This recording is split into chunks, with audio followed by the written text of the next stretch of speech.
कल मैंने आपको डाइजेस्टिव सिस्टम से रिलेटेड इंट्रोडक्शन दिया था, हमारा डाइजेस्टिव सिस्टम कैसे काम करता है। आज हम पूरे के पूरे डाइजेस्टिव सिस्टम को कंप्लीटली और अच्छे से समझेंगे। आप लोगों को समझ आ गया होगा अब तक कि हम न्यूरोथेरेपी में डाइजेस्टिव सिस्टम पर इतना जोर क्यों देते हैं, क्योंकि जो भी हमारा रॉ मटेरियल है, चाहे वो फिर नर्वस सिस्टम का हो, रेस्पिरेटरी सिस्टम का हो, हार्मोनल सिस्टम का हो, इन सब का रॉ मटेरियल कहीं ना कहीं हमारे डाइजेस्टिव सिस्टम से जुड़ा हुआ है। क्योंकि हम जैसा खाएंगे उसी का बॉडी हमारी एब्जॉर्ब करेगी और उन्हीं vitamin, minerals, carbohydrate, fat, protein से हमारा शरीर बनेगा, है ना। तो खाना खाने के बाद वो प्रॉपर डाइजेस्ट हो, फिर एब्जॉर्ब हो, फिर उसका डिस्ट्रीब्यूशन हो, ये पूरा का पूरा प्रोसेस होना जरूरी है। कल हमने ये देख भी लिया था कि हमारे डाइजेस्टिव सिस्टम के अंदर जो हम खाना खाते हैं उसमें वाटर है, फाइबर है, मिनरल्स है और विटामिन है। इनको केवल एब्जॉर्ब करने की आवश्यकता है, इनको डाइजेस्ट करने की आवश्यकता नहीं है। ये हमारा पूरा का पूरा डाइजेस्टिव सिस्टम केवल इन तीन चीजों पर काम करता है कि ये स्मॉलेस्ट यूनिट में कन्वर्ट हो। यानी कि कार्बोहाइड्रेट जब तक ग्लूकोज में कन्वर्ट नहीं होगा, इसको मोनोसैकेराइड भी बोलते हैं, है ना। इसको मोनोसैकेराइड भी बोलते हैं। मोनो का मतलब एक होता है, मोनोसैकेराइड मतलब सबसे छोटा मॉलिक्यूल और कार्बोहाइड्रेट। कार्बोहाइड्रेट का सबसे छोटा मॉलिक्यूल क्या होता है? मोनोसैकेराइड होता है। फैट का सबसे छोटा मॉलिक्यूल क्या होता है? फ्री फैटी एसिड्स होता है। और प्रोटीन का सबसे छोटा मॉलिक्यूल क्या होता है? अमीनो एसिड होता है। जब ये इसमें कन्वर्ट हो जाते हैं तो ही बॉडी इनको एब्जॉर्ब कर पाती है। अगर ये इसमें कन्वर्ट नहीं हुए तो ये एब्जॉर्ब नहीं होंगे और यह वेस्ट के रूप में हमारी बॉडी से बाहर निकल जाएंगे, विजातीय तत्व के रूप में मलमूत्र से बाहर आ जाएंगे। तो इनको ही हमें डाइजेस्ट करना है। कि अब हमारी कहानी शुरू होती है हमारे माउथ से, है ना। माउथ में जैसे कि आप लोग देखते हैं अपर लिप्स है, लोअर लिप्स है ना। तो हमारे अपर लिप्स किस चीज का अनुभव करते हैं? ठंडे का अनुभव करते हैं। और लोअर लिप्स क्या करते हैं? गर्म का अनुभव करते हैं। यानी कि हमारे जो ऊपर के होंठ है और नीचे के होंठ है, इनका अनुभव अलग अलग है। हम ठंडी चीज खा रहे हैं यानी कि आइसक्रीम खा रहे हैं, हम गर्म चीज चाय कॉफी पी रहे हैं, तो इन दोनों का अलग अलग टेस्ट हमें पता चलेगा, इसका अनुभव भी अलग अलग होगा। इसी प्रकार जो हमारे होंठ हैं वो हमारी सुरक्षा प्रणाली में भी काम करते हैं। सुरक्षा प्रणाली का मतलब है कि ये धूल मिट्टी आदि को हमारे मुंह के अंदर जाने से रोकते हैं। कल्पना करिए कि अगर आपके होंठ ना होते तो कैसा होता, हमारा चेहरा कैसा लगता, सारे धूल मिट्टी अंदर चली जाती है ना। तो हमारे होंठ जो है हमारी धूल मिट्टी से भी हमारी सुरक्षा करते हैं। अगर धूल मिट्टी चल रही है तो हम तुरंत मुंह को बंद कर लेते हैं ताकि कोई भी धूल मिट्टी है या कोई भी गंदी चीज है वो मुंह के अंदर एंटर ना कर जाए। तो ये हमारी सुरक्षा के लिए भी काम करते हैं। इसी प्रकार हमारे कुछ प्रोनाउंसिएशन में भी ये मदद करते हैं। जैसे अगर आपको पा बोलना है तो पा, जब तक आपके फोटो की मूवमेंट नहीं होगी तब तक आप प्रोनाउंसिएशन ठीक से नहीं कर पाएंगे। तो होंठ हमारे बहुत सारे काम करते हैं। इनमें से हमारा डाइजेस्टिव सिस्टम में जो हमें ध्यान करना है कि ये हमारे ठंडे और गर्म का अनुभव कराते हैं। इसके बाद हमारा माउथ के अंदर क्या आता है? टीथ आते हैं, दांत आते हैं। कहते हैं कि 4 प्रकार के दांत होते हैं, है ना। तो ये दांत क्या करते हैं? काटने, फाड़ने, चीरने, चबाने के काम आते हैं। यानी किसी चीज को हमें काटना है, जैसे हम चॉकलेट को कट करते हैं, है ना। किसी चीज को चबाते हैं, किसी चीज को हम फाड़ते हैं, तो काटने, फाड़ने, चीरने, चबाने के काम आते हैं। और कहते हैं कि हमारे शरीर के अंदर कितने दांत होते हैं? 32 दांत होते हैं, है ना। टोटल मिलाकर 32 होते हैं। बहुत कम लोगों के 32 होते हैं, लेकिन 32 एक सामान्य तौर पर पाए जाते। तो और यह भी कहा जाता है कि हमें अपने एक नवाले को, एक भोजन के टुकड़े को कितनी बार चबाना चाहिए? 32 बार चबाना चाहिए। अगर हम उसे 32 बार चबाएंगे तो उसके 2 बेनिफिट है। पहला कि वह आराम से तरल रूप में कन्वर्ट हो जाएगा। हमारे मुंह के अंदर क्या है? सलाइवा है। तो सलाइवा के अंदर हमारा वो नवाला, हमारा वो टुकड़ा मिक्सअप हो जाएगा और जितना वो मिक्सअप होगा उतना ही डाइजेस्ट होगा, उतना ही वह आराम से पचने लायक होगा। इसका दूसरा साइंटिफिक रीजन हम ये समझेंगे कि जो हमारा नवाला है यानी कि हमने जो टुकड़ा खाया है वो कार्बोहाइड्रेट होगा, यानी कि रोटी का टुकड़ा खाया होगा, है ना। रोटी का टुकड़ा ही खाते हैं तो रोटी के टुकड़े में क्या है? कार्बोहाइड्रेट है। और इस कार्बोहाइड्रेट को हमें किसमें कन्वर्ट करना है, ग्लूकोज में करना है। तो पहले ये इस फॉर्म में कन्वर्ट होगा, स्वाभाविक है, तभी ये इस फॉर्म में जाएगा, यानी कि ये पहले डाइसैक्राइड बनेगा फिर मोनोसैक्राइड बनेगा। तो डाइसैक्राइड में कन्वर्ट करने का काम हमारे मुंह के अंदर, सलाइवा के अंदर उपस्थित टाइलिन करता है। सलाइवा क्या है, यानी कि जो थूक है, हम जो हमारे मुंह के अंदर जो थूक है, सलाइवा बनता है, इसके अंदर एक टाइलिन नामक एक एंजाइम होता है। ये एक एंजाइम है जो हमारे कार्बोहाइड्रेट को इसमें कन्वर्ट करता है, डाइसैक्राइड में कन्वर्ट करता है। और ये कब करेगा, जितना ज्यादा ये मिक्स होगा, जितना ज्यादा ये आपके रोटी के टुकड़ों के अंदर मिक्स होगा तभी ये रिएक्शन कर पाएगा। तो रोटी के टुकड़ों को हमें 32 बार जो चबाते हैं वो इसलिए भी चबाते हैं कि आपका टाइलिन उसके ऊपर काम कर पाए और आप जो रोटी खा रहे हैं वो आसानी से डाइजेस्ट हो पाए। रोटी क्या करती है, हमें एनर्जी देती है, ग्लूकोज देती है, लेकिन ग्लूकोज तब देगी जब वो प्रॉपर तरीके से डाइजेस्ट होगी। तो टाइलिन क्या करता है, आपके कार्बोहाइड्रेट को डाइजेस्ट करने का काम करता है और इसे कन्वर्ट कर देता है किसमें, डाइसैक्राइड में कन्वर्ट कर देता है। तो यानी कि सबसे पहले डाइजेशन शुरू होता है किसका, कार्बोहाइड्रेट का। कहां से शुरू होता है, मुंह के अंदर से होता है। किसकी मदद से होता है, टाइलिन की मदद से। ये सलाइवा मैंने लिखा हुआ है, ये सारी चीजें सलाइवा के अंदर होती है, यानी कि हमारे थूक के अंदर होती है ना। तो सलाइवा के अंदर क्या क्या चीजें हैं, ब्लड क्लॉटिंग फैक्टर भी होता है। ब्लड आपके सलाइवा के अंदर, थूक के अंदर, जो हम आप बहुत सारे लोगों ने तंबाकू वगैरह खाते रहते हैं, थूकते रहते हैं, ये सलाइवा को बाहर निकालते हैं। सलाइवा को थूकने से इन चीजों की भी हमें डेफिशिएंसी हो सकती है बहुत, और फिर कुछ दिनों बाद हमारा मुंह ड्राई होने लग जाते हैं क्योंकि हमने सलाइवा जो है वेस्ट कर दिया। तो सलाइवा जो है, सलाइवा के अंदर क्या होता है, टाइलिन होता है। टाइलिन एक एंजाइम है जो आपके कार्बोहाइड्रेट को डाइसैक्राइड में कन्वर्ट करता है। क्या है ये, एक एंजाइम है। अब आपके सामने क्वेश्चन आएगा कि एंजाइम क्या होते हैं, है ना, एंजाइम क्या होते हैं। तो एंजाइम एक केमिकल सब्सटेंस होते हैं जो दूसरे की केमिकल केमिस्ट्री को चेंज कर देते हैं, लेकिन अपनी केमिस्ट्री को चेंज नहीं करते हैं।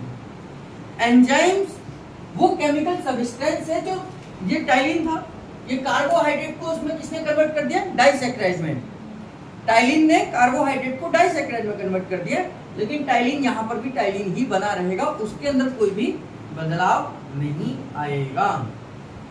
तो टाइलिन क्या है, एक एंजाइम है जो दूसरे की केमिकल केमिस्ट्री को चेंज कर देता है, दूसरे के रूप को चेंज कर देता है, लेकिन अपने अंदर कोई बदलाव लेकर नहीं आता, जिसमें हमारा पहला टाइलिन नामक एक एंजाइम है। ठीक है, अब दूसरा ब्लड क्लॉटिंग फैक्टर है हमारे सलाइवा के अंदर, थूक के अंदर। ब्लड क्लॉटिंग फैक्टर का क्या काम है, आप लोगों ने कभी बचपन में देखा होगा, कभी कभी बड़े लोग भी करते हैं, कभी कोई चोट लग जाती है, खरोच आ जाती है, कोई इंजरी हो जाती है, हम क्या करते हैं, थूक लेकर वहां पर लगा देते हैं, थूक लेते हैं और वहां लगा देते हैं।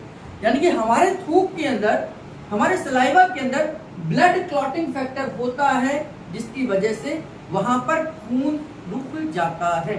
कई बार हमने देखा होगा कि चोट लगती है, वहां थूक लगा देते हैं और वो हमारा खून निकलना बंद हो जाता है। यानी कि हमारे सलाइवा के अंदर ब्लड क्लॉटिंग फैक्टर की मदद से उस क्लॉटिंग को हम, उस इंजरी को हम हील करते हैं।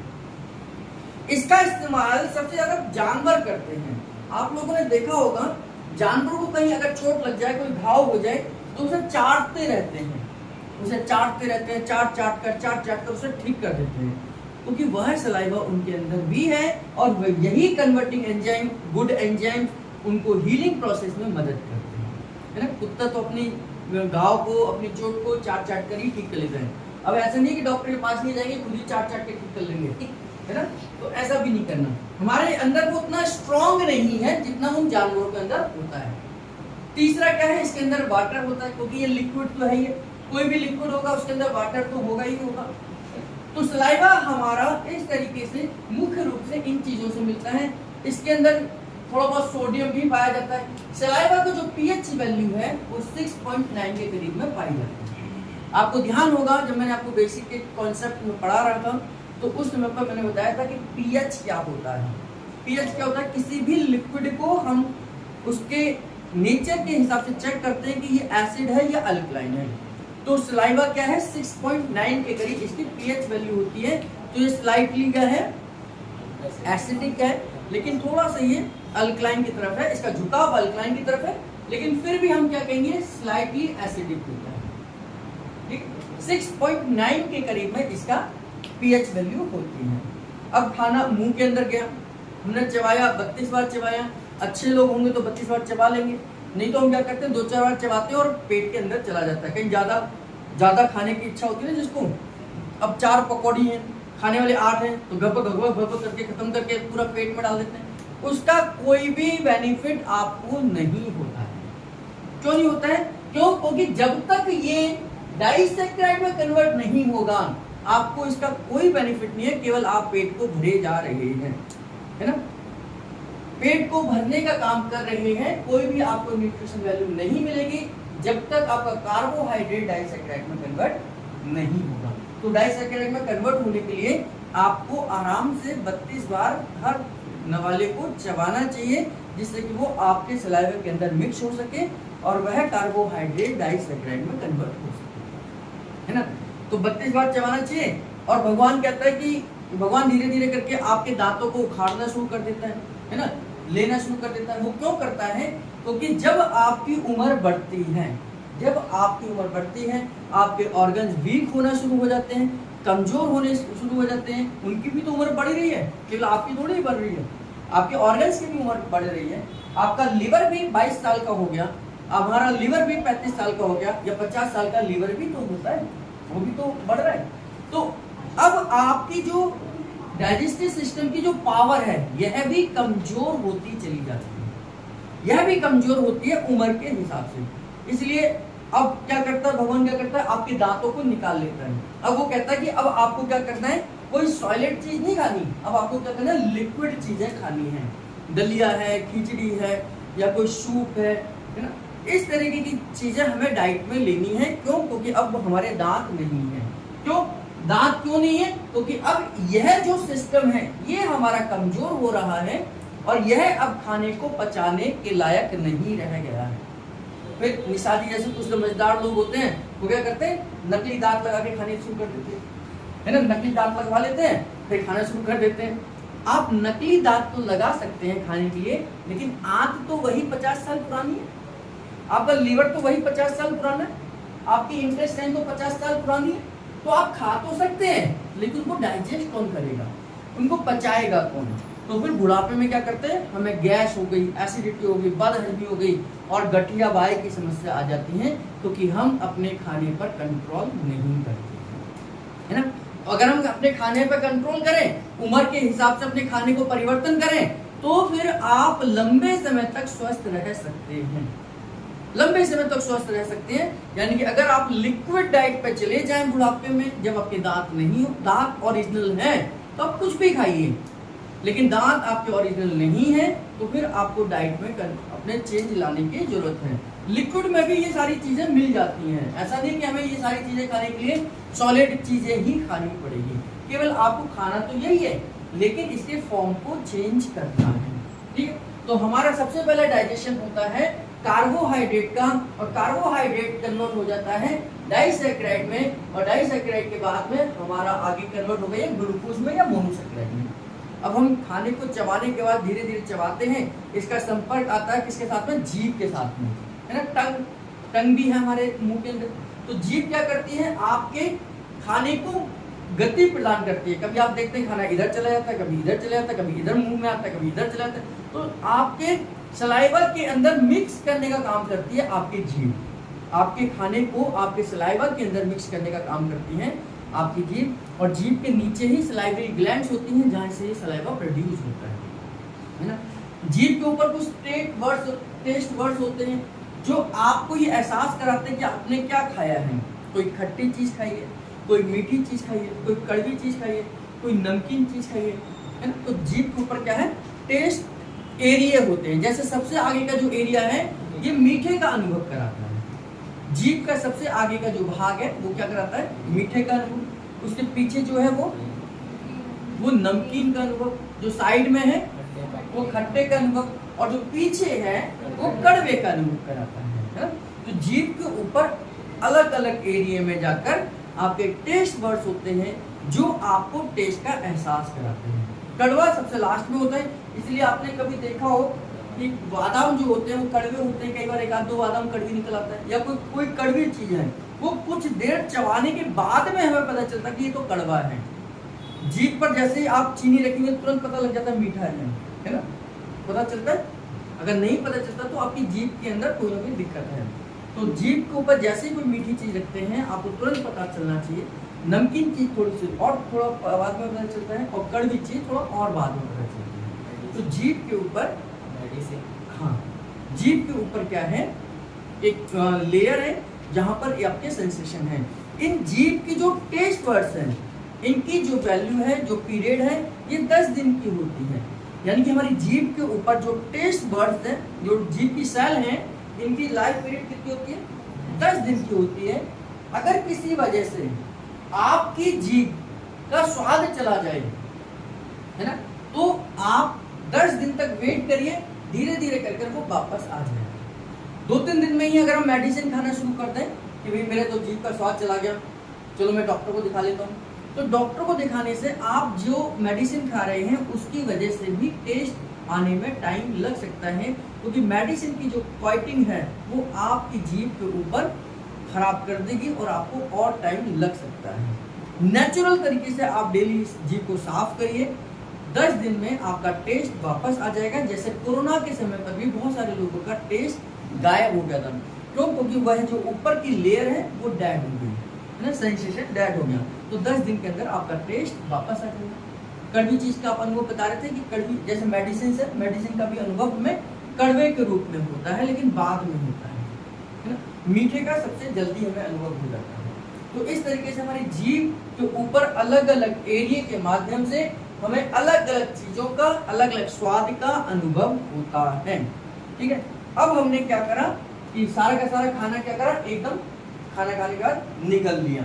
खाना निगलते ही ये कहाँ पहुंच जाता है, हमारे ईसोफेगस में पहुंच जाता है। ईसोफेगस एक पाइप है, इसके साथ एक और पाइप है। इस तरीके से 2 पाइप हमारे गले के अंदर होते हैं, इस तरीके से, है ना। ये 2 पाइप है। इन एक पाइप को तो हम बोलते हैं ईसोफेगस, जिसको फूड पाइप कहते हैं, है ना। इसको हम फूड पाइप कहते हैं। उसके बगल वाले पाइप को हम क्या कहते हैं, विंड पाइप।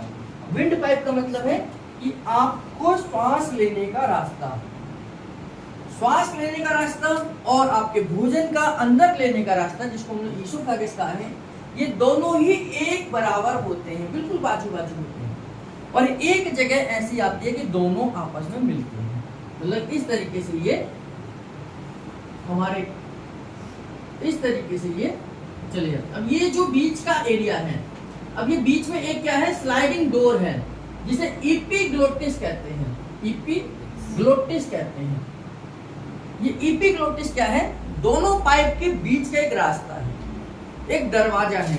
जैसे अगर मैं किसी चीज को निगलता हूं तो ये श्वास वाले रास्ते को बंद कर देगा, अगर मैं श्वास ले रहा हूं तो निगलने वाले रास्ते को बंद कर देगा। एक समय पर आप एक ही चीज कर सकते हैं, या तो श्वास ले सकते हैं या किसी चीज को निगल सकते हैं। अगर आप किसी चीज को निगल रहे हैं तो ये श्वास वाले रास्ते को बंद कर देगा। फॉर एग्जाम्पल आप अनुभव करके देखेंगे कि अगर मैं थूक को सटकता हूं तो आपकी श्वास रुक जाएगी, कुछ फ्रैक्शन ऑफ सेकंड के लिए रुक जाएगी।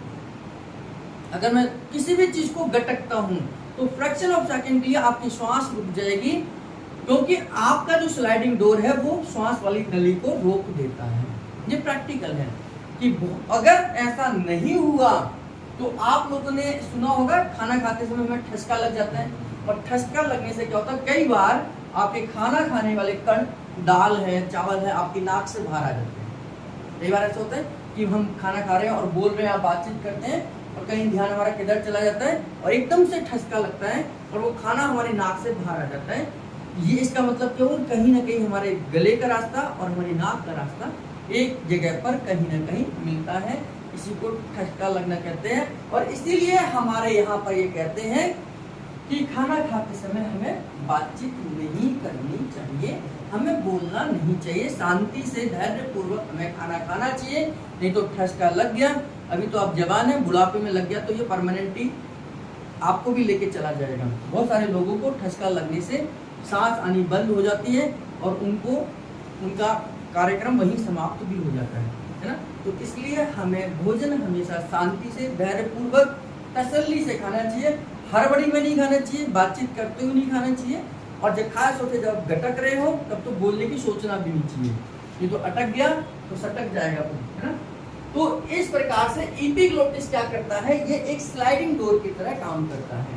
आप श्वास ले रहे हैं तो ये हमारे फूड पाइप को बंद कर देता है, जब खाने को निकल रहे हैं तो ये विंड पाइप को बंद कर देता है। एक ही है, दो नहीं है भगवान ने कि दोनों को बंद कर दे। तो कभी ये इधर जाता है, कभी इधर जाता है। आपने ज्यादा चतुराई दिखाई तो बीच में रुक जाएगा और आपको फिर प्रॉब्लम क्रिएट हो जाएगी, है ना। तो इसलिए आराम से खाना खाओ। अब ये इस स्लाइडिंग डोर को क्रॉस करके खाना कहाँ पहुंचता है, हमारे स्टमक के अंदर पहुंचता है। अब ये एक दरवाजा आता है, इस दरवाजे को मैंने आपको बताया था कार्डियक स्फिंक्टर है। कार्डियक स्फिंक्टर को क्रॉस करके हमारा खाना पेट के अंदर पहुंचता है। अब इस खाने का स्वागत जो है कौन करता है, गैस्ट्रिक जूस करता है। ये गैस्ट्रिक जूस है, इस खाने का स्वागत ये गैस्ट्रिक जूस करता है। आप जैसे ही खाना खाते हैं उसी समय पर आपके पेट के अंदर हाइड्रोक्लोरिक एसिड बनना शुरू हो जाता है, क्योंकि अब पेट को ये पता है कि आप खाने को सटकोगे ही, बाहर नहीं निकाल दोगे। तो जैसे ही खाना अंदर जाएगा तो यहाँ इसका गैस्ट्रिक जूस स्वागत करता है। इस गैस्ट्रिक जूस में बहुत सारे अलग अलग कंपोनेंट्स होते हैं, जिनमें सबसे पहला कंपोनेंट है HCl। इसको बोलते हैं हाइड्रोक्लोरिक एसिड। हाइड्रोक्लोरिक एसिड ये इतना स्ट्रॉन्ग एसिड है, ये मैंने पिछली क्लासेस में भी बताया था कि इसका जो pH है वो कितना होता है, 0 से लेकर 3 तक होता है और मैक्सिमम से मैक्सिमम 4 तक जा सकता है। बस मैक्सिमम से मैक्सिमम हाइड्रोक्लोरिक एसिड इतना है, इतना स्ट्रॉन्ग एसिड है कि अगर ये 0 ही होना चाहिए, मैक्सिमम से मैक्सिमम ये डाइल्यूट हो तो 3 तक जाए। अब ये जिसकी pH वैल्यू 0 होगी ये इतना हाईली एसिडिक होगा, इतना हाईली एसिडिक होगा कि अगर मैं इस टुकड़े को भी उसके अंदर डाल दूं तो ये भी गलने की हिम्मत रखता है, यानी कि ये भी गल जाएगा। इतना घोर एसिड हमारे पेट के अंदर हाइड्रोक्लोरिक एसिड के रूप में होता है। यह पेट के अंदर होता है, कौन क्या होता है, हाइड्रोक्लोरिक एसिड होता है। और ये जैसे ही खाना आता है, खाना प्लस HCl, तो सारा का सारा खाना क्या होगा, एसिडिक फॉर्म में कन्वर्ट हो जाता है। और इतना भयंकर एसिडिक फॉर्म में कन्वर्ट होता है कि ये अच्छी तरीके से गल जाता है। हमारा खाना अच्छी तरीके से गल जाता है और गलने पर ही हमारा खाना ये डाइजेस्ट होगा, नहीं तो नहीं होगा। तो HCl क्या करता है, हमारे खाने को पूरा का पूरा गलाने का काम करता है और हमारे खाने को पूरा का पूरा एसिडिक बना देता है। मैंने ये कहा कि हमारा पेट में इतना घोर एसिड है तो ये हमारे पेट को नुकसान क्यों नहीं पहुंचाता है, ऐसा भी तो हो सकता है कि पेट को भी तो नुकसान पहुंचाए। तो पेट को इसलिए नहीं पहुंचाता कि इसी के साथ साथ यहाँ पे मैंने ये म्यूकस जो लिखा हुआ है, ये म्यूकस क्या होता है, इस लेयर से बनने वाला, यानी कि पेट की लेयर को चारों तरफ से कवर करके रखता है। इस तरीके से ये पेट को रक्षा करता है। इसी को हम बोलते हैं म्यूकस मेम्ब्रेन।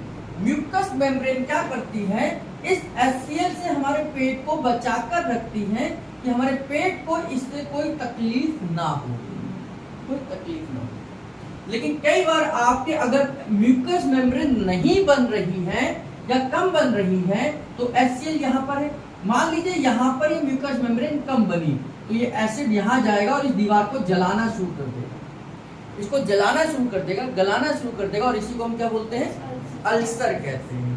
कि जब हमारे एसिड से हमारे पेट की लेयर को नुकसान होना शुरू हो जाता है, इसी को हम अल्सर कहते हैं।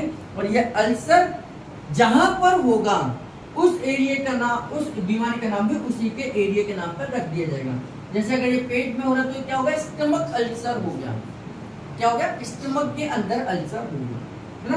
तो ये लेयर जो है, ये म्यूकस की लेयर हमें अल्सर होने से बचाती है कि हाइड्रोक्लोरिक एसिड हमारे को नुकसान न पहुंचाए। लेकिन ये जरूरी भी है हाइड्रोक्लोरिक एसिड, इसलिए नेचुरल तरीके से बनती है और हमें खाने को पचाने में मदद करती है। इस HCl को बनाने के लिए 3 हार्मोन्स की जरूरत होती है, 3 केमिकल्स की जरूरत होती है, हिस्टामाइन, एसिटाइलकोलिन और गैस्ट्रिन, है ना।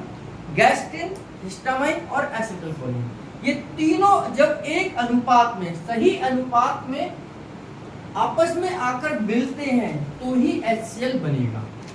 जैसे पानी का सूत्र क्या है, H2O, यही पानी का सूत्र है ना। अब इसमें दो ही चीजें, एक हाइड्रोजन है एक ऑक्सीजन है, ये दो चीजें ना। अब इस ब्रह्मांड में हमारे चारों तरफ ऑक्सीजन भी है और हाइड्रोजन भी है, तो सारा का सारा पानी क्यों नहीं बन गया? हमारे चारों तरफ हाइड्रोजन भी है और ऑक्सीजन भी है, तो ये सारा का सारा पानी क्यों नहीं बन जाता? क्यों नहीं बन जाता? क्योंकि जब तक हाइड्रोजन के दो मॉलिक्यूल, या टू लिखा है ना मैंने, हाइड्रोजन के दो मॉलिक्यूल ऑक्सीजन के एक मॉलिक्यूल के साथ नहीं मिलेंगे, तब तक ये पानी नहीं बनेगा। और यहाँ तो बहुत सारे मॉलिक्यूल है, ऑक्सीजन के भी बहुत सारे मॉलिक्यूल है, तो उनको क्या चाहिए? दो हाइड्रोजन के मॉलिक्यूल जब एक ऑक्सीजन के मॉलिक्यूल के साथ मिलेंगे तो ही पानी बनेगा। अब ये पानी लेबोरेटरी में भी बन जाता है, आपने देखा होगा कभी लेबोरेटरी में, 12th में अगर आपके पास साइंस होगी तो वहां पर क्या करते थे, एक तरफ से हम हाइड्रोजन को पास करते थे, एक तरफ से ऑक्सीजन को करते थे, कुछ ऐसे केमिकल रिएक्शन करते थे और ऊपर जाकर पानी बनेगा। तो यानी हाइड्रोजन के दो मॉलिक्यूल और ऑक्सीजन का एक मॉलिक्यूल जब आपस में मिलेंगे तभी पानी बनेगा, नहीं तो ये करोड़ों की संख्या में आपस में घूमते रहेंगे, ये पानी नहीं बनेंगे, है ना। तो ऐसे ही HCl भी तभी बनता है जब इसके तीनों चीजें सही अनुपात में आपस में मिलती हैं। कौन सी चीजें? हिस्टामाइन, गैस्ट्रिन और एसिटाइलकोलिन। न्यूरोथेरेपी इन तीनों पर काम करती है। न्यूरोथेरेपी में एक फॉर्मूला है जिसका नाम ही HCl है। न्यूरोथेरेपी में एक फॉर्मूला है जिसका नाम क्या है? HCl है। अगर किसी को पेट में HCl नहीं बन रहा है, पेट खाने को प्रॉपर तरीके से नहीं डाइजेस्ट कर पा रहा है, तो हम उसे एक फॉर्मूला दे सकते हैं जिसका नाम HCl है ना। तो HCl फॉर्मूले से हम उस पर काम कर सकते हैं। तो HCl का काम फंक्शन समझ आया। अब दूसरा क्या है? पानी है। जब भी कोई जूस होगा तो वहां तो पानी ही होगा, पानी के बिना तो कोई जूस बन ही नहीं सकता, तो पानी भी है। अब तीसरा जो है ये है पेप्सिनोजन। पेप्सिनोजन, ये पेप्सिनोजन क्या है? पेप्सिनोजन एक एंजाइम है जो कि पेप्सिन में कन्वर्ट होता है। इसमें कन्वर्ट होगा ये पेप्सिन में, और ये पेप्सिन जाकर प्रोटीन पे काम करेगा। ये प्रोटीन हमने खाई होगी, दाल खाई होगी, अपने चावल खाए हुए होंगे, दूध पिया होगा, पनीर खाया होगा, है ना, कुछ भी प्रोटीन खाई होगी। तो इस प्रोटीन को डाइजेस्ट करने का काम सबसे पहले कौन करता है? पेप्सिन करता है। और ये पेप्सिन प्रोटीन को किस में कन्वर्ट कर देता है? पॉलीपेप्टाइड में कन्वर्ट कर देता है। कौन करता है? पेप्सिन। लेकिन ये इनएक्टिव फॉर्म में हमें मिलता है, ये इनएक्टिव फॉर्म में बनता है। इनएक्टिव फॉर्म का मतलब है कि पेप्सिन में नहीं था, यहाँ पे हमने देखा किसमें था? ये पेप्सिनोजन। पेप्सिनोजन क्या है? इनएक्टिव फॉर्म है पेप्सिन की। क्या है? इनएक्टिव फॉर्म है पेप्सिन की। इनएक्टिव फॉर्म का मतलब ये है कि अगर मैं इस पेन को ऐसे रख दूं और मैं इसे लिखने की कोशिश करूं तो ये लिखेगा? नहीं लिखेगा, पेन तो यही है। लेकिन अब ये एक्टिव हो गया, अब मैं लिखूंगा तो लिख जाएगा। तो यानी कि ये क्या है? इसकी इनएक्टिव फॉर्म है, और ये क्या है? इसकी एक्टिव फॉर्म है ना। तो पेप्सिनोजन क्या है? इनएक्टिव फॉर्म है, इसका कोई फायदा नहीं है। जैसे अगर पिस्तौल हमारे पास है, उसमें गोली भी है लेकिन लोड नहीं है, उसको अपने सर्कल नहीं घुमाया है जो उसको लोड करते हैं, तो हम पिस्तौल होने के बाद, गोली हमारे पास होने के बाद, तो भी हम उसका कोई फायदा नहीं ले सकते। ले सकते हैं, गोली यहाँ पर है, पिस्तौल यहाँ पर है, तो किसी को मारेंगे मर जाएंगे? गोली फेंक के मारेंगे तो मर जाएगा कोई? नहीं मरेगा, क्योंकि जब तक वो एक्टिव फॉर्म में नहीं जाएगी वो हमारे को कोई फायदा नहीं है। तो गोली को हमें पिस्तौल के अंदर डालना पड़ेगा, फिर निशाना लगाना पड़ेगा, तब जाकर कोई मरेगा। तो ऐसे ही पेप्सिनोजन जब तक पेप्सिन में कन्वर्ट नहीं होती, जब तक पेप्सिन में कन्वर्ट नहीं होगी, ये हमारे लिए कोई भी फायदेमंद नहीं है। अब पेप्सिनोजन का पेप्सिन में कन्वर्ट होने का एक शर्त है, उसने कहा कि एक कंडीशन है कि मैं कन्वर्ट तो हो जाऊंगी, लेकिन एक शर्त है कि हमारा जो HCl है ये स्ट्रॉन्ग होना चाहिए। अगर, क्योंकि जितना ये स्ट्रॉन्ग होगा उतना खाना हमारा गलेगा, जितना गलेगा उतना डाइजेस्ट होगा। तो अगर इसने कहा कि मैं पेप्सिन में कन्वर्ट हो भी गई और खाना गला ही नहीं, तो मेरा फायदा क्या है पेप्सिन में कन्वर्ट होने का? तो पहली कंफर्मेशन ये मांगता है कि हमारा HCl स्ट्रॉन्ग होना चाहिए। स्ट्रॉन्ग का मतलब है कि हम स्ट्रॉन्ग कैसे नापते हैं, इसके pH वैल्यू से नापते हैं कि हमारे HCl की जो pH वैल्यू है जितनी कम होती है उतना स्ट्रॉन्ग माना जाता है। 0 हो, 1 हो, 2 हो और मैक्सिमम 3 हो, इससे ज्यादा नहीं होनी चाहिए। अगर इससे ज्यादा 4 होगी, 5 होगी तो ये हमारे लिए बेकार होगी, है ना। तो पेप्सिनोजन ने क्या कहा कि जितना स्ट्रॉन्ग हमारा एसिड होगा तभी मैं पेप्सिनोजन से पेप्सिन में कन्वर्ट होऊंगा, नहीं तो पेप्सिन से पेप्सिनोजन से पेप्सिन कन्वर्ट नहीं होगा। और पेप्सिन नहीं बना, अगर ये पेप्सिन में नहीं बना तो क्या होगा, हमारा प्रोटीन डाइजेस्ट नहीं होगा। प्रोटीन डाइजेस्ट नहीं होगा। प्रोटीन की क्या भूमिका है आपको थोड़ा सा इसके समझा देता हूँ। प्रोटीन आप जितना भी शरीर को देख रहे हैं, सुंदर है, सुडौल है, बढ़िया है, खूबसूरत है, ये सब प्रोटीन की देन है। अगर प्रोटीन नहीं है तो आपके शरीर की सुंदरता कुछ भी नहीं है। आपके बाल प्रोटीन के बने हैं, आपकी स्किन प्रोटीन की बनी है, इवन आपकी आंखें भी प्रोटीन की बनी है, आपके नाखून भी प्रोटीन के बने हैं। आपका 80% शरीर प्रोटीन का बना हुआ है। 80% शरीर प्रोटीन का बना हुआ है। प्रोटीन का मतलब एमिनो एसिड से बना हुआ है। ऐसे 22 प्रकार के, लगभग 22 प्रकार के एमिनो एसिड्स आपकी बॉडी को बनाने का काम करते हैं। तो 80% क्या है कि जो आपका शरीर का स्ट्रक्चर है, चाहे वो लिवर है, पैंक्रियाज है, गॉल ब्लैडर है, आपकी आंखें हैं, आपकी जीभ है, ये अधिकतम किससे बनी है, एमिनो एसिड से बनी है। तो जब, और एमिनो एसिड किससे मिलता है हमें, प्रोटीन से मिलता है। तो प्रोटीन को डाइजेस्ट तो होना ही पड़ेगा, नहीं तो हमारे शरीर में बहुत सारी बीमारियां आने के चांसेस हैं। तो पेप्सिन का बनना बहुत जरूरी है। इस पेप्सिन का बनना बहुत जरूरी है। और ये पेप्सिन कहां से बनती है, पेप्सिनोजन से बनती है। तो पेप्सिनोजन से पेप्सिन का कन्वर्ट होना बहुत जरूरी है। पेप्सिन होगी तो ये प्रोटीन पचेगी, जो भी आप खाएंगे, नहीं तो प्रोटीन नहीं पचेगी और आपके अंदर 1 साल के अंदर अंदर भयंकर वाली बीमारियां आ जाएंगी। आपके बाल झड़ने लग जाएंगे, स्किन रफ होने लग जाएगी, नाखून टूटने लग जाएंगे, शरीर ऐसे झरझर सा हो जाएगा अगर आपको प्रोटीन की डेफिशिएंसी होती है ना। तो इसके लिए हमें क्या करना पड़ेगा भाई, हमारा प्रोटीन ठीक से पचता रहे तो पेप्सिन बने। और पेप्सिन कैसे बनेगा, जब HCl जितना स्ट्रॉन्ग होगा, HCl जितना स्ट्रॉन्ग होगा उतना अच्छा हमारा पेप्सिन बनेगा। लेकिन हम अपने ही HCl के दुश्मन होते हैं। हम अपने खुद HCl को खराब करते हैं। जैसे खाना खाने के साथ हम पानी का इस्तेमाल करते हैं, हम कोल्ड ड्रिंक का इस्तेमाल करते हैं, हम वाइन का इस्तेमाल करते हैं, बियर का इस्तेमाल करते हैं, शराब का इस्तेमाल करते हैं, बहुत सारे लोग करते हैं। तो जब हम HCl यानी कि एसिड है ये, इस एसिड के अंदर पानी का इस्तेमाल या लिक्विड का इस्तेमाल करेंगे तो ये डाइल्यूट ही होगा, ये पतला ही होगा, इसकी पावर खत्म ही होगी। जैसे उदाहरण से समझ आ जाता है, टॉयलेट क्लीनर है ना। पहले हम तेजाब से टॉयलेट को साफ करते थे, वो साइकिल पर बेचने आता था, है ना, बोतल की बोतल दे जाता था। उस बोतल को हम क्या करते थे, टॉयलेट में जाकर उसको डालते थे, ब्रश घुमाते थे और चमक जाती थी, है ना। अगर उस बोतल के अंदर 1 गिलास पानी हम डाल दें और फिर बाथरूम को साफ करें तो साफ होगा, फिर नहीं होगा। क्यों? क्योंकि हमने क्या करा, उस एसिड को डाइल्यूट कर दिया, पतला कर दिया, उसकी पावर को खत्म कर दिया, है ना। तो उससे साफ नहीं होगा। तो यानी कि जितना वो स्ट्रॉन्ग होगा उतना हमारा बाथरूम साफ होगा। तो जितना ये HCl स्ट्रॉन्ग होगा उतना ही हमारे लिए फायदेमंद होगा। लेकिन हम क्या करते हैं, खाना खाने के साथ पानी का 1 लोटा पी लेते हैं, 1 गिलास पी लेते हैं, है ना, कुछ खा रहे हैं तो भी पी लेते हैं। और हम ना खाएं तो हमें ऐसे ऑफर दिए जाते हैं। कैसे ऑफर होते हैं, 1 पिज्जा के साथ 1 कोल्ड ड्रिंक फ्री, है ना।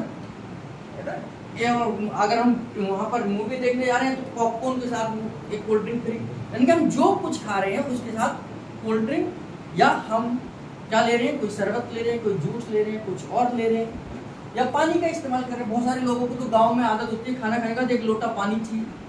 जब तक लोटा पानी न जाएगा तो पेट ही नहीं भरेगा। वो उनकी फिजिकल कंडीशन इतनी स्ट्रॉन्ग है कि वो उसको भी डाइजेस्ट कर जाते हैं। अगर वो फिजिकल ना करें तो शहर के आदमी को पता है कि एसिडिटी गैस बैठे बैठे भी हो जाती है, वो दिन भर कुछ नहीं करता और गैस एसिडिटी अपने आप हो जाती है। केवल और केवल उनकी मेहनत है कि वो उस कंडीशन से भी लड़ लेते हैं कि एक लोटा पानी भी पी जाते हैं, जबकि ये हेल्थ के हिसाब से बिल्कुल सरासर गलत है। आयुर्वेद भी कहता है कि खाना खाने के बाद आधे घंटे तक हमें पानी का इस्तेमाल नहीं करना चाहिए, है ना, क्योंकि पहले खाना प्रॉपर तरीके से डाइजेस्ट हो जाए, आधे घंटे बाद ही हमें पानी का इस्तेमाल करना है। हाँ, रखना जरूर है कि कभी ठसका लग जाए तो पानी पी सकें, कभी कोई गड़बड़ हो जाए, रुक जाए, खाना अटक जाए तो पानी पी सकें, रखना जरूर है लेकिन पानी का इस्तेमाल नहीं करना है। ठीक है, तो हमें क्या करना है, इस HCl को पतला होने से बचाना है और ऐसी कोई भी गलती नहीं करनी कि हम खाना खाने के साथ पानी का गिलास ले रहे हैं या लोटा भर के पानी पी रहे हैं। ठीक है, इतना ध्यान करें। तो HCl ये हमारा स्ट्रॉन्ग बना रहेगा। तो ये HCl जितना स्ट्रॉन्ग होगा, हमारा पेप्सिनोजन तुरंत पैप्सिन में कन्वर्ट हो जाएगा और ये पैप्सिन आगे जाकर क्या करेगी, प्रोटीन को पॉलीपेप्टाइड में कन्वर्ट कर देगी। ठीक है, अब हमारा खाना डाइजेशन हो गया दूसरी चीज का, इसका हुआ प्रोटीन का किसमें कन्वर्ट हो गया, पॉलीपेप्टाइड में कन्वर्ट। ठीक, और इसमें एक और चीज होती है जिसको हम कहते हैं रेनिन। ये रेनिन क्या है, ये रेनिन अगर आपने दूध का कोई प्रोडक्ट लिया है, दूध लिया है, दूध का प्रोडक्ट नहीं, दूध लिया है, तो इस दूध को डाइजेस्ट करने का काम यही रेनिन करता है। अगर ये रेनिन नहीं है तो आपका दूध डाइजेस्ट नहीं होगा। उस दूध की प्रोटीन को डाइजेस्ट करने का काम करता है, दूध को दही में कन्वर्ट करने का काम करता है और ये बचपन में ही बनता है। इसका फॉर्मेशन 14 से 15 साल के बाद बंद हो जाता है।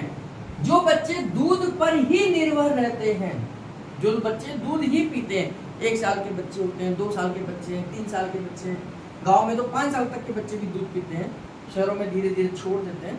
तो जो बच्चे दूध पीते हैं और दूध पीने का जो अगर वॉमिटिंग करें, उल्टी करें, तो दूध का दही बन के निकलना हमारा सही है कि रेनिन काम कर रहा है। अगर दूध पीने के बाद उल्टी करने पर दूध का दूध निकले, इसका मतलब ये रेनिन नहीं बन रहा है।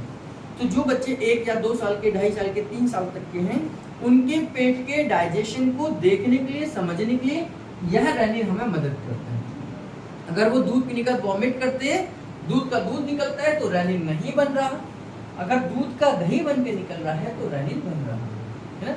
और ये कितने साल तक काम करता है, 14 से 15 साल तक। क्योंकि 14 से 15 साल के बाद बच्चा नहीं रहता, वो हर किसी को खा सकता है, यानी जो खाएगा उसको पचा सकता है, वो दुनिया की हर चीज को पचाने लायक हो जाता है। तो फिर भगवान कहता है कि अब दूध पर ही क्यों निर्भर रहे व्यक्ति, है ना। तो फिर धीरे धीरे करके 12 साल, 13 साल, 14 साल, 15 साल बाद इस रेनिन को बनाना बंद कर देते हैं। तो रेनिन 14 से 15 साल के बाद बनना बंद हो जाता है। ये जानकारी हमें कहाँ से मिली है, मेडिकल साइंस से मिली है।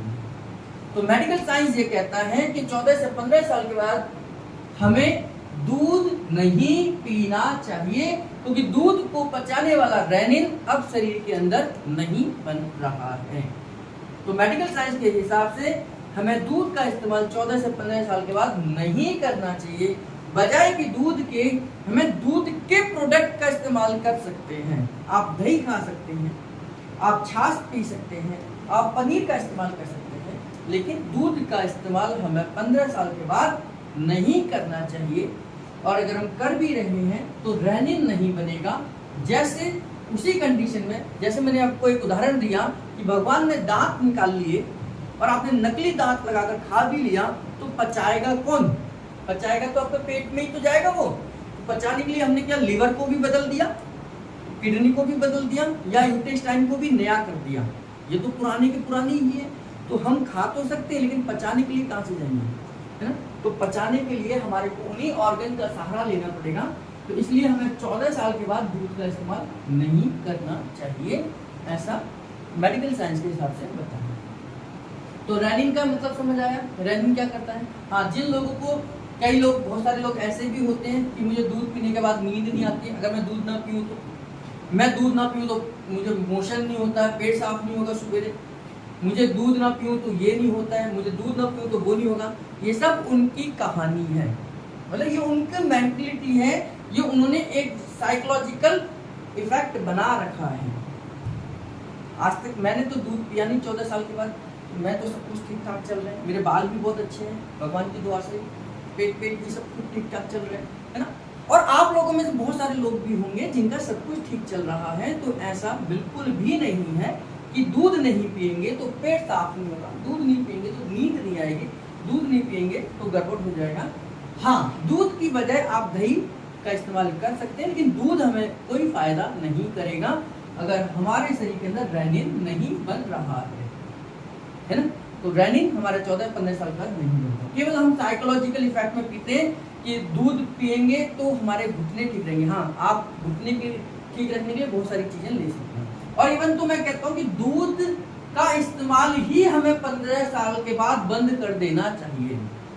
अगर हम दूध का इस्तेमाल बंद करते हैं तो बहुत सारा जो नकली दूध मार्केट में है वो भी कम होगा, है ना। हम जिसे देखें वो दूध ही पिया जा रहा है, हम भैंस का दूध पिए जा रहे हैं, गाय का दूध पी रहे हैं। अकेला मनुष्य एक ऐसा प्राणी है जो दूसरे जानवर का दूध पीता है। कभी भैंस को देखा है किसी दूसरे जानवर का दूध पी रही हो? उसका बछड़ा किसी दूसरे जानवर का दूध पीता है? देखा है? केवल वो अपनी ही माँ का दूध पीता है, जहाँ से वो पैदा होता है उसी का दूध पीता है, और हम सबका दूध पिए जा रहे हैं, है ना। तो ये भी गलत बात है। हमें हमारे लिए कोई भी जरूरत नहीं है, हमें केवल तभी दूध की आवश्यकता है जब हम छोटे थे, बचपन में थे। अब तीसरा जो अगला है वो हमारा है इंट्रिंसिक फैक्टर। ये इंट्रिंसिक फैक्टर क्या करता है, हम जो विटामिन B12 खाते हैं, कौन सा vitamin? Vitamin B12। Vitamin B12 को हमारे शरीर के अंदर 4 ऐसे विटामिन हैं, फॉलिक एसिड, थायमीन, नायसिन और vitamin B12। Folic acid, thiamine, niacin और विटामिन B12। इनमें विटामिन B12 मैंने आपको विटामिन के चैप्टर में पढ़ाया था, सबसे महत्वपूर्ण विटामिन है। फॉलिक एसिड, थायमीन, नायसिन और विटामिन B12। विटामिन B12 हमारे शरीर के लिए सबसे ज्यादा जरूरी विटामिन है।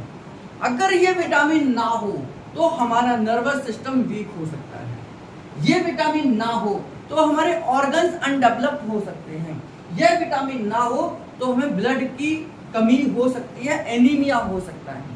तो उन सब में सबसे ज्यादा जरूरी विटामिन है विटामिन B12, और ये बहुत नाजुक विटामिन भी है। अभी हमने बात कर रहे थे HCl की, ये बहुत स्ट्रॉन्ग एसिड है ना। तो जैसे ही खाने के अंदर विटामिन B12 भी हमने खाया होगा, हरी सब्जियां भी खाई होंगी, सलाद भी खाया होगा। विटामिन B12 हर हरी सब्जियों में होता है, अंकुरित आहार में होता है। अगर हमने ये खाना खाया है और विटामिन B12 जैसे ही पेट के अंदर जाएगा तो इसका HCl क्या करेगा, इसको भस्म कर देगा, इसको खत्म कर देगा, डेड कर देगा, मार देगा, क्योंकि HCl बहुत स्ट्रॉन्ग है और ये बेचारा नाजुक है, छुई मुई है ना। हमारा HCl जो हमारा विटामिन B12 है ये बहुत कमजोर है। तो इस विटामिन की रक्षा करने के लिए भगवान ने क्या करा, यानी कि साइंस ने क्या करा, इंट्रिंसिक फैक्टर बनाया। ये इंट्रिंसिक फैक्टर क्या करता है, ये देखता है कि आपके खाने के अंदर क्या विटामिन B12 आया है। अगर आपके खाने के अंदर विटामिन B12 आया है तो उसे तुरंत कवरिंग कर देता है, तुरंत उसको एक कवच पहना देता है कि हम आपका HCl इस विटामिन B12 का कुछ भी ना बिगाड़ पाए। नहीं तो ये क्या करेगा, इसे जला देगा। तो इंट्रिंसिक फैक्टर आपके विटामिन B12 को कवर करता है, और तब तक कवर करता है जब तक यहाँ पर आकर ये एब्जॉर्ब ना हो जाए। ये ब्लड के अंदर चला जाता है, इंट्रिंसिक फैक्टर की जिम्मेदारी खत्म है, अब तुम अपने घर जाओ, अब जब जो होगा देखी जाएगी। तो विटामिन B12 को एब्जॉर्ब करा देता है कौन, इंट्रिंसिक फैक्टर। अगर आपके शरीर के अंदर विटामिन B12 की डेफिशिएंसी है, अगर आपके शरीर के अंदर विटामिन B12 की डेफिशिएंसी है, इसका एक ही मतलब है, या तो आप विटामिन B12 वाली चीजें नहीं खा रहे हैं, या फिर आपका इंट्रिंसिक फैक्टर नहीं बन रहा है ना। या तो इंट्रिंसिक फैक्टर नहीं बन रहा, या आपको विटामिन B12 वाली चीजें आप खा ही नहीं रहे, तभी कमी हो रही है। अगर आप खा रहे हैं तो इंट्रिंसिक फैक्टर बनना चाहिए, और अगर खा भी रहे हैं, इंट्रिंसिक फैक्टर भी बन रहा है, तो फिर आपको एब्जॉर्ब होना ही चाहिए, है ना। तो इस तरीके से इंट्रिंसिक फैक्टर जो कि हमारी गैस्ट्रिक जूस में होता है, ये अपना काम करता है। तो गैस्ट्रिक जूस में क्या क्या हो गया, पानी हो गया, पेप्सिनोजन हो गया, रेनिन हो गया, इंट्रिंसिक फैक्टर होगा, म्यूकस हो गया और HCl हो गया। इन सब का हमने काम देख लिया है, समझिए यहाँ तक की कहानी क्लियर है। यहाँ तक क्या काम हो गया, दो चीजें थोड़ी थोड़ी डाइजेस्ट हो गई है। यहाँ तक हमारा कार्बोहाइड्रेट डाइसैकेराइड में कन्वर्ट हो गया, हमारा प्रोटीन क्या है पॉलीपेप्टाइड में कन्वर्ट हो गया। अभी तक फैट को तो हमने टच भी नहीं करा है ना, अभी तक फैट के ऊपर कोई भी रिएक्शन नहीं हुई है। अब ये खाना थोड़ा सा आगे बढ़ेगा और यह पेट का दूसरा दरवाजा खुलेगा, जिसको हम कहते हैं क्या, पाइलोरिक स्फिंक्टर। पाइलोरिक स्फिंक्टर खुलेगा और ये खाना कहाँ पहुंचेगा, हमारी स्मॉल इंटेस्टाइन में। कहाँ पहुंचेगा खाना, हमारे स्मॉल इंटेस्टाइन में। और स्मॉल इंटेस्टाइन का पहला हिस्सा है जिसको हम क्या कहते हैं, ड्यूडेनम कहते हैं। स्मॉल इंटेस्टाइन का पहला हिस्सा है जिसे हम ड्यूडेनम कहते हैं। और ड्यूडेनम में जैसे ही खाना पहुंचता है, ये वाला ड्यूडेनम का पहला हिस्सा, ये ड्यूडेनम का पहला हिस्सा है। इस खाने का स्वागत दो हार्मोन करते हैं, पहला सिक्रेटिन और दूसरा सीसीटी। ये दो हार्मोन इसका स्वागत करते हैं। हम कहते हैं आइए पधारिए, अब आप हमारे पास आ चुके हैं, अब हम यहाँ पर केमिकल रिएक्शन करेंगे। यहाँ पर ये जो खाना आगे बढ़ रहा है ये एक मूवमेंट है जिसको हम कहते हैं पेरिस्टाल्टिक मूवमेंट। बिना गति के तो कोई चीज बढ़ ही नहीं सकती ना, है? तो पेरिस्टाल्टिक मूवमेंट की वजह से हर 20 सेकंड में, लगभग 20 सेकंड में एक वेव चलती है, एक लहर चलती है और इस खाने को आगे ढकेल लेती है। एक लहर चलती है और इसको धीरे धीरे ढकेल लेती है और ये खाना धीरे धीरे करके आगे बढ़ता है। और ये इस मूवमेंट को क्या कहते हैं, पेरिस्टाल्टिक मूवमेंट। इस पेरिस्टाल्टिक मूवमेंट की वजह से खाना कहाँ पहुंचता है, ड्यूडेनम के अंदर पहुंचता है।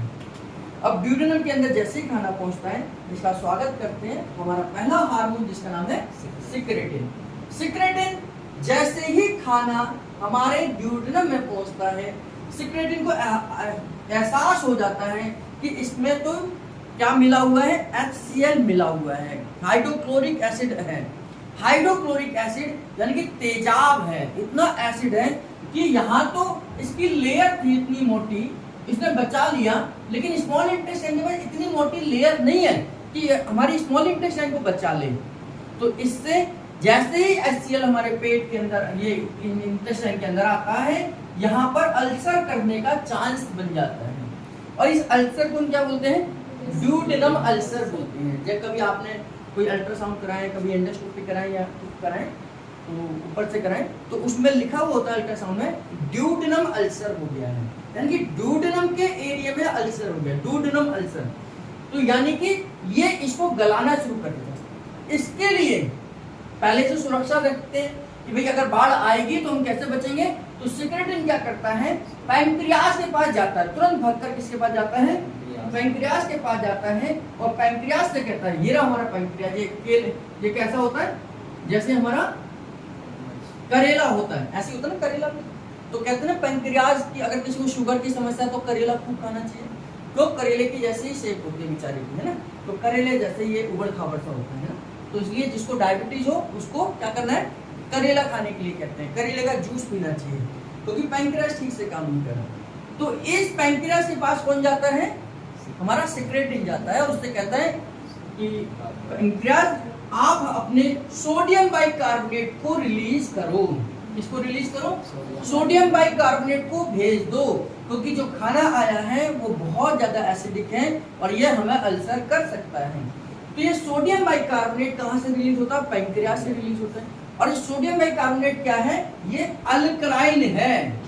ये क्या है, अल्कलाइन। और ये क्या है, एसिड, हमारा HCl। तो एसिड प्लस अल्कलाइन क्या हो जाएगा, न्यूट्रल हो जाएगा, यानी कि एसिड को शांत कर देगा अल्कलाइन, अल्कलाइन शांत कर देगा।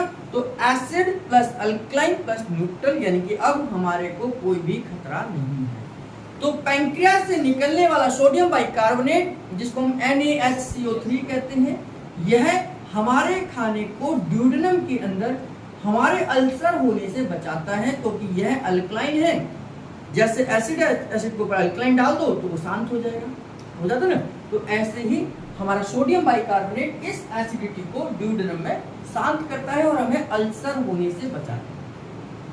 अगर किसी को ड्यूडेनम में अल्सर हो गया है तो इसका क्या मतलब है कि उसका पैंक्रियाज सोडियम बाइकार्बोनेट नहीं बना रहा है, यानी कि उसकी जो सुरक्षा प्रणाली है वो काम नहीं करी। तो अगर किसी का ड्यूडेनम अल्सर आ जाए तो दो ही वजह हो सकती हैं। पहली कि जो ड्यूडेनम की लेयर है, जो थोड़ी बहुत उसके बाद लेयर है, वो म्यूकस वहां पर फॉर्मेट नहीं हो रहा। दूसरी वजह ये हो सकती है कि पैंक्रियाज से सोडियम बाइकार्बोनेट ठीक से नहीं निकल रहा, जिसकी वजह से HCl हमारे को अल्सर क्रिएट कर रहा है। तो म्यूकस को फॉर्मेट करना है और दूसरा पैंक्रियाज से सोडियम बाइकार्बोनेट को मंगवाना है। इतना काम हमें करना है जिससे कि हम यहाँ पर अल्सर होने से बचें। अब खाना क्या है, कुछ पहला काम इसने क्या करा, सिक्रेटिन ने पहला काम ये करा कि इसने पैंक्रियाज को स्टिमुलेट करा और उसने सोडियम बाइकार्बोनेट मंगवाने के लिए कहा कि भाई हमारा खाना आने वाला है, तुम भेज दो, नहीं तो ये हमारे को अल्सर क्रिएट कर सकता है। दूसरा क्या करता है, ये इस पाइलोरिक स्प्लिंटर को बंद कर देता है। ये कहता है जब तक ये जो खाना हमारे पास आया है ये प्रॉपर तरीके से ना पच जाए, तुम और खाना मत भेजना, क्योंकि खाना पचेगा तो यहीं पचेगा, आगे तो पचेगा ही नहीं। ठीक है, तो दूसरा काम क्या करता है, इस दरवाजे को लॉक कर देता है, बाहर से कुंडी लगा देता है ना। इस गेट की क्या करता है, मैंने बताया था गेट है, ये कल बताया। तो गेट की दोनों तरफ कुंडी होती है, अंदर की भी कुंडी होती है, बाहर की भी कुंडी। तो ये क्या करता है, ये बाहर से कुंडी लगा देता है, ये गेट नहीं खुलेगा जब तक ये हमारा कौन नहीं चाहेगा, सिक्रेटिन नहीं चाहेगा। ठीक है, तीसरा काम क्या करता है ये, तीसरा काम ये करता है कि इसे पता चल जाता है, ये देख लेता है इस दौरान कि हमारे खाने के अंदर कितना घी तेल आया है। इसने आज 6 पूड़ी खाई है, इसने आज बेचारे ने सूखी रोटी खाई है, आज तो घी नसीब ही नहीं हुआ इसे, या इसने किसी से शर्त लगा ली और आधा किलो घी पी लिया है। तो जितना भी घी तेल आपने खाया होगा उस घी तेल के अनुसार ये सिक्रेटिन देखता है कि कितना घी तेल यहाँ आया है और ये पहुंचता है कहाँ, लीवर के पास। लीवर से कहता है कि आप इस व्यक्ति ने, हमारे शरीर ने इतना घी तेल खाया है, इसके हिसाब से आप बाइल को हमारे पास भेज दो। अब बाइल तो किसके पास है, गॉल ब्लैडर के पास है। तो लीवर क्या करता है, गॉल ब्लैडर को कहता है कि सिक्रेटिन की बात को सुनो और बाइल को रिलीज कर दो, क्योंकि बॉस तो लीवर ही है ना उसका। तो ये बाइल क्या करता है, ये लीवर क्या करता है, गॉल ब्लैडर को कहता है कि सिक्रेटिन जो जितना बाइल मांग रहा है उसको रिलीज कर दो। तो गॉल ब्लैडर बाइल को रिलीज करता है और बाइल पहुंचता है कहां पर, ड्यूडेनम के पास में। ड्यूडेनम के पास में बाइल पहुंचता है और यह फैट को देखता है, फैट को पकड़ पकड़ के ले आता है चारों तरफ से और उसको गलाना शुरू कर देता है। तो यहाँ पर क्या हुआ, फैट का इमल्सन हुआ, किसकी मदद से, बाइल की मदद से। इमल्सन ऑफ फैट मैंने लिखा है वहां पर। इमल्सन ऑफ फैट का मतलब है, मैंने कल उदाहरण दिया था कि हम पहले ही समय पर, आजकल तुम डायरेक्ट वॉशिंग मशीन में कपड़े डाल देते हैं, पहले हम क्या करते थे, जब हाथों से धोते थे तो हम क्या करते थे, जितने कपड़े हैं उनको बाल्टी में रखते थे, फिर सरफ डालते थे और अगली सुबह उनको धोते थे, ताकि जब हम रगड़ेंगे तो आसानी से कपड़े साफ हो जाएं। तो रात भर हम उन्हें गलाते थे। तो गलाने वाली ही कंडीशन यहाँ पर है। ये साफ नहीं कर रहा, सरफ साफ नहीं करता, उस समय हाथों से तो मेहनत करनी ही पड़ती है। तो ये इमल्सन ऑफ फैट किसकी मदद से होता है, बाइल की वजह से। और बाइल कहाँ से आता है, गॉल ब्लैडर से आता है। किसके कहने पे आता है, लीवर के कहने पर। और लीवर किसके कहने पे चलता है, सिक्रेटिन के कहने पे। तो सिक्रेटिन लीवर को स्टिमुलेट कर वहां से बाइल को मंगवाता है और फैट का इमल्सन कर देता है, फैट को गला देता है। अब तक यहाँ पर आप देखेंगे सबका एक एक स्टेप में कन्वर्जन हो गया है। कार्बोहाइड्रेट डाइसेक्राइड में कन्वर्ट हो गया, फैट इमल्सन हो गया फैट का, और प्रोटीन पॉलीपेप्टाइड में कन्वर्ट हो गया। तो यहाँ तक आते आते तीनों चीजें कुछ न कुछ क्रिया हो गई है उनके ऊपर, है ना। तो इसका तीसरा काम, पहला काम क्या होगा, ये सोडियम बाइकार्बोनेट को मंगवाता है किससे, पैंक्रियाज से। दूसरा काम ये क्या करता है, पाइलोरिक स्प्लिंटर को बंद कर देता है। तीसरा काम ये गॉल ब्लैडर से बाइल जूस को मंगवाता है। ठीक, और इसके बाद में जो इसका, अब ये 3 मेन काम है इसके, वैसे तो ये तीनों काम होते हैं सिक्रेटिन की मदद से। अब जब सिक्रेटिन का काम खत्म हो जाता है, सिक्रेटिन का काम खत्म हो जाता है तो दूसरा हार्मोन स्टिमुलेट होता है जिसका नाम है CCK, कोलेसिस्टोकाइनिन। कोलेसिस्टोकाइनिन क्या करता है? हाँ, इसमें चौथा काम ये भी करता है, पेरिस्टाल्टिक मूवमेंट को स्लो कर देता है थोड़ा सा। जो मैंने बताया था कि पेरिस्टाल्टिक मूवमेंट की वजह से खाना आगे बढ़ रहा है, तो पेरिस्टाल्टिक मूवमेंट को भी स्लो कर देता है हमारा सिक्रेटिन। ये इसका एक और काम है। तो CCK क्या करता है? अब ये देखता है कि सारी चीजें अब डाइजेस्ट होने के लिए तैयार हैं, तो CCK क्या करता है? डायरेक्ट पैंक्रियास से कहता है कि आप अपनी तीनों एंजाइम्स को रिलीज कर दो। इनको तीनों एंजाइम को रिलीज कर दो। तो सबसे पहला अमाइलेज निकलता है। अमाइलेज क्या करता है? इस डाइसैकेराइड को क्या करता है? मोनोसैकेराइड में कन्वर्ट कर देता है। पैंक्रियास से निकलने वाला अमाइलेज डाइसैकेराइड को मोनोसैकेराइड में कन्वर्ट कर देता है। कहां से आया था ये अमाइलेज? पैंक्रियास से। तो पैंक्रियास से निकलने वाला, ये किसके कहने पे काम कर रहा है? CCK। अब CCK फाइनल क्या करता है? डाइजेशन को कंप्लीट करता है। CCK पैंक्रियास के पास जाता है और पैंक्रियास से पहला एंजाइम उससे कहता है आप डाइजेस्टिव एंजाइम्स को रिलीज कर दो। इनको बोलते हैं डाइजेस्टिव एंजाइम।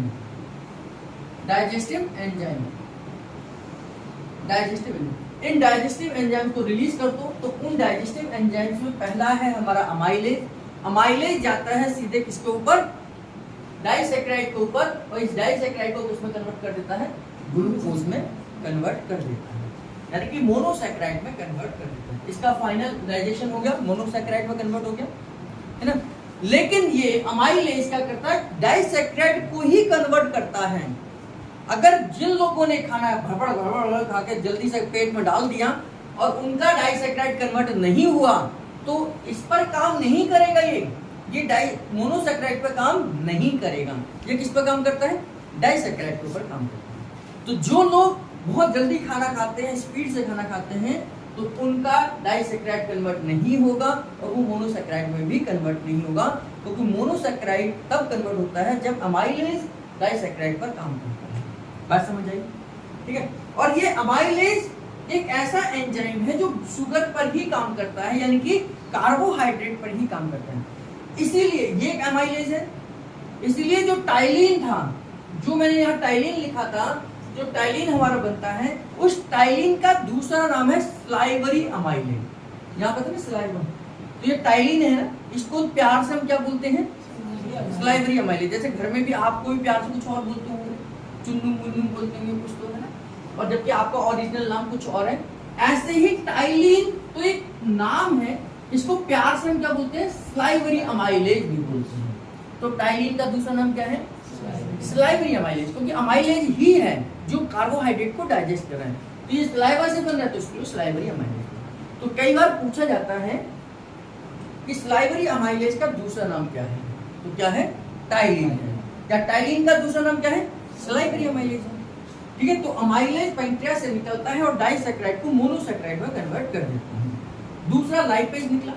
ये लाइपेज जाकर क्या करता है? आपकी फ्री फैटी एसिड, जो ये जो इमल्सन फैट हुआ था, इस इमल्सन फैट को फ्री फैटी एसिड और प्लस ग्लिसरॉल में कन्वर्ट कर देता है। कौन? लाइपेज आपके इमल्सन फैट को फ्री फैटी एसिड और ग्लिसरॉल में कन्वर्ट कर देता है। ये वही फ्री फैटी एसिड है जो कोलेस्ट्रॉल बनाते हैं। आगे जाकर लिवर इनको क्या करेगा? आपने अच्छा घी तेल खाया होगा तो गुड कोलेस्ट्रॉल बन जाएगा, अगर बुरा खाया होगा, गंदा वाला खाया होगा तो बैड कोलेस्ट्रॉल बन जाएगा। कोलेस्ट्रॉल इन्हीं से ही कोलेस्ट्रॉल बनेगा। इन्हीं फ्री फैटी एसिड से क्या बनता है? हमारा कोलेस्ट्रॉल बनता है। अगर हमने अच्छा घी तेल खाया है, बादाम का तेल की रोटी खाई है, सरसों के तेल की रोटी खाई है, या पूड़ी खाई है, या हमने जो भी घी तेल का इस्तेमाल अच्छी क्वालिटी का करा है, तो गुड कोलेस्ट्रॉल बढ़ेगा। अगर हमने वही उसके हमारी गली के कॉर्नर पर जो समोसे तल रहा है, सुबह से लेकर शाम तक तले जा रहा 10 बार उस इस्तेमाल करता है घी का, वो है ना, और जो रात को बच जाता है फिर उसे कनिस्टर में डालता है, फिर सुबह उसी कनिस्टर को डाल के फिर कढ़ाई में डाल देता है, फिर अगले दिन उसमें समोसे तलता है, फिर रात को बच जाता है फिर उसे कनिस्टर में डालता है। तो ऐसे उस जो घी या तेल बार बार पकाया जाता है वो बैड कोलेस्ट्रॉल बनाता है। वो बैड कोलेस्ट्रॉल बनाता है। इसलिए जो लोग समोसे ज़्यादा खाते हैं, ब्रेड पकौड़े ज़्यादा खाते हैं, उनका बैड कोलेस्ट्रॉल बढ़ने के चांसेस उतने ही ज़्यादा होते हैं, है? तो इसी फ्री फैटी एसिड से हमारा कोलेस्ट्रॉल आगे जाके बनेगा, इसे हम बाद में देखेंगे। तो अब हमारी दोनों चीज़ें फाइनल उसमें कन्वर्ट हो गई हैं।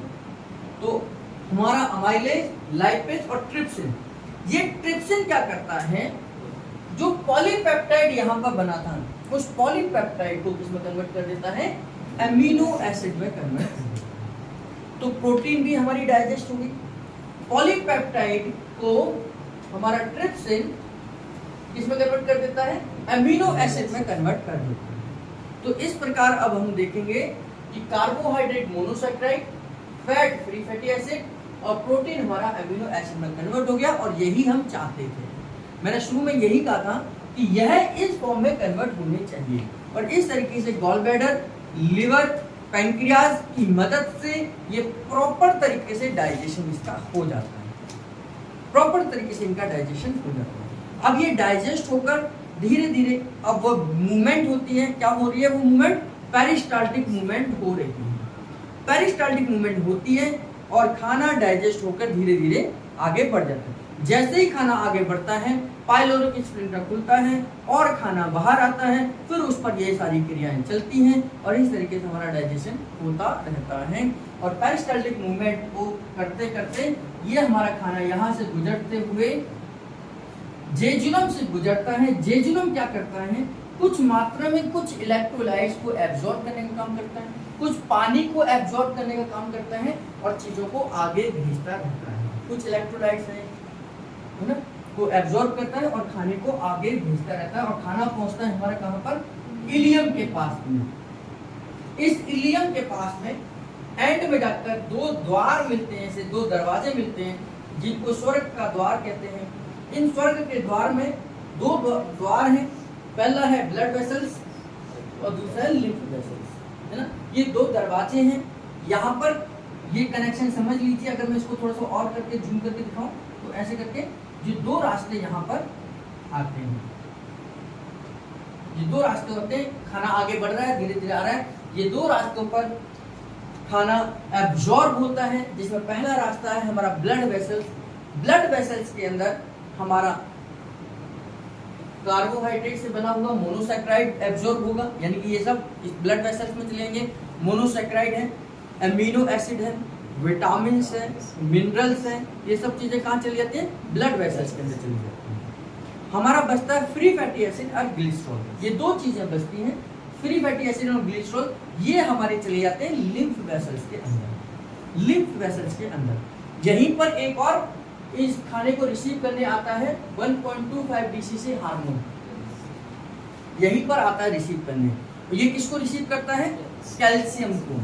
ये देखता है, इस दरवाजे के पास खड़ा हुआ है, यहाँ पर कौन खड़ा होता है, 1.25 डीसीसी। ये देखता है कि यार खाने में इन्होंने कैल्शियम भी खाया है या नहीं खाया।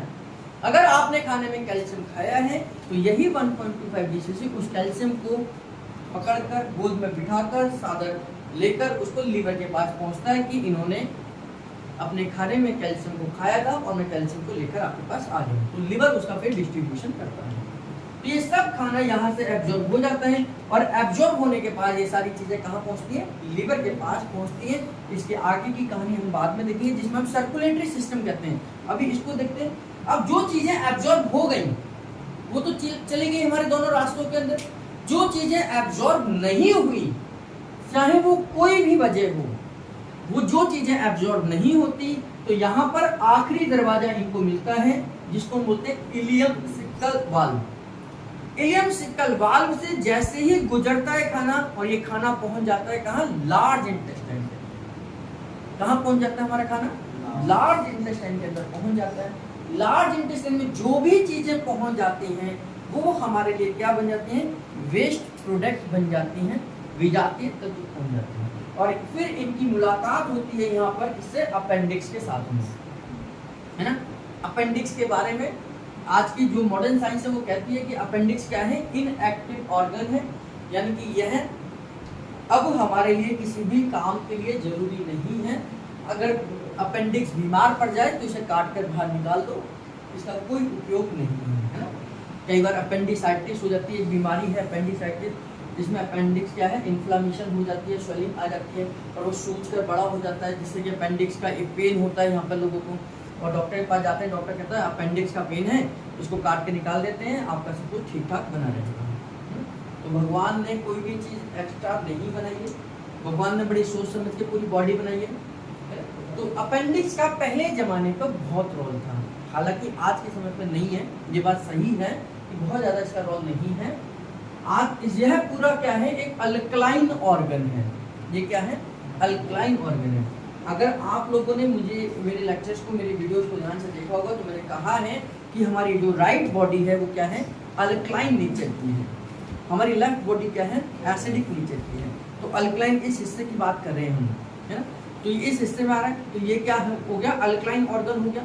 तो अल्कलाइन ऑर्गन है, इसकी जिम्मेदारी ये होती है कि अगर हमने खाने के अंदर जो भी वायरस या बैक्टीरिया आया है, और अगर वो बहुत सारे वायरस या बैक्टीरिया एसिड में तो खत्म हो जाते हैं, एसिड में खत्म होंगे, क्योंकि हमारा हाइड्रोक्लोरिक एसिड बहुत स्ट्रॉन्ग है, इससे ज़्यादा स्ट्रॉन्ग कुछ हो ही नहीं सकता हाइड्रोक्लोरिक एसिड में। तो कुछ जो ज़्यादातर 99% हमारे जो बैक्टीरिया वायरस हैं वो इसमें डिस्ट्रॉय हो जाते हैं, लेकिन कुछ प्रकार के वायरस या बैक्टीरिया ऐसे भी होते हैं जो HCl के समय पर अपने ऊपर एक कोटिंग चढ़ा लेते हैं, उस समय पर वो बच जाते हैं, क्योंकि उनका नेचर क्या है, वो अल्कलाइन ही उनको नुकसान पहुंचा सकता है, एसिड से उनको कोई नुकसान नहीं होगा।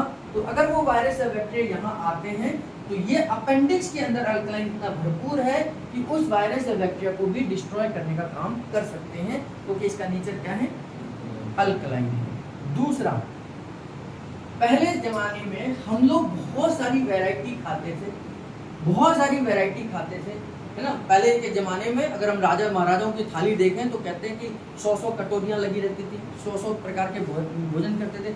अब 100 के तो हमें नाम भी याद नहीं आज की डेट में, 100 के क्या, अगर हम बात करें निशा जी से पूछें 20 खाने के नाम बताओ, तो शायद 20 खाने के नाम भी हमें पता नहीं चले, कौन सी सब्जी कौन सी दाल, 20, है ना। तो उस समय पर यानी कि हमारी वैरायटी अब धीरे धीरे कम होती चली जा रही है, और आने वाले समय में लोग और कम होते चले जा रहे हैं। क्या जानेंगे, पिज्जा, बर्गर, चाउमीन, नूडल, यही सब चीज़ों को जानते हैं, उन्हें पता ही नहीं घिया, तोरी, टिंडे भी कोई सब्जी होती है, पलवल भी कोई सब्जी होती है ना, कुंदर भी कोई चीज़ होती है। तो बहुत सारी सब्जियां आज के बच्चे, आज के ज़माने के लोग नहीं खाते हैं। वो क्या है, पिज्जा, बर्गर, चाउमीन, यही दुनिया उनकी। सुबह पिज्जा, दोपहर में चाउमीन, रात को नूडल और फिर साथ में कोल्ड ड्रिंक, है ना, बस इतना ही खाना है। तो इसमें क्या है, लिमिटेड चीज़ें हो गई, और इसी वजह से हमारे शरीर के अंदर भी अमीनो एसिड कम होते चले जा रहे हैं। पहले हम कहते थे कि हमारे शरीर में लगभग 30 से 35 प्रकार के अमीनो एसिड मिलते थे, आज हम कहते हैं 20 प्रकार के।